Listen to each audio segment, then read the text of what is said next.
తెలుగువారి #1 choice Telugu matrimony.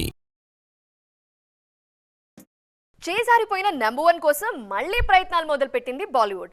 ఒకప్పుడు హిందీ తరువాతే సౌత్ మార్కెట్ ఉండేది, కానీ పాన్ ఇండియన్ ట్రెండ్ మొదలయ్యాక ముంబైని మెల్లగా సైజ్ చేసింది సౌత్ సినిమా. కానీ చాలా రోజుల తర్వాత నార్త్ ఇండస్ట్రీలో మళ్ళీ కొత్త ఆశలు చిగురిస్తున్నాయి. మరి వాళ్ళ నమ్మకానికి కారణం ఏంటి? బాలీవుడ్లో నెక్స్ట్ పెద్ద సినిమాలేంటి? దురంధర్ గత 40 రోజులుగా ఇండియన్ బాక్సాఫీస్ దగ్గర మారు మోగిపోతోన్న పేరిది. డిసెంబర్ 5న విడుదలైన ఈ చిత్రం ప్రపంచవ్యాప్తంగా 1300 కోట్లకు పైగా వసూలు చేసింది. బాలీవుడ్లో పుష్ప 2 పేరు మీదున్న 830 కోట్ల రికార్డు బద్దలకొట్టి కేవలం ఇండియాలోనే 900 కోట్ల వైపు పరుగులు పెడుతోంది దురంధర్.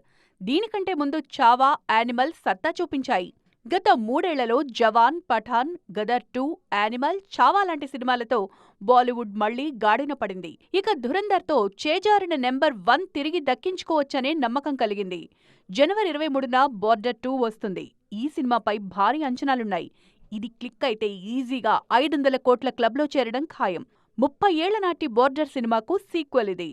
ఫిబ్రవరి 13న ఓ రోమియో అంటూ వచ్చేస్తున్నారు షాహిద్ కపూర్. ఇక మార్చి 19న దురంధర్ 2 ఎలాగూ ఉండనే ఉంది. పార్ట్ 1తోనే 1300 కోట్లు కొల్లగొట్టిన దురంధర్ సీక్వెల్తో 2000 కోట్లు వసూలు చేసి ఇండియన్ రికార్డులపై కన్నేశారు రణ్వీర్ సింగ్. దురంధర్ 2 గానీ హిట్ అయితే హిందీ సినిమా మళ్లీ టాప్లోకి వెళ్లడం ఖాయం. ఈ దూకుడుకు బ్రేక్ పడాలంటే అదే రోజు రానున్న టాక్సిక్ సత్తా చూపించాలి. తెలుగువారి #1 చాయిస్ తెలుగు మ్యాట్రిమోనీ.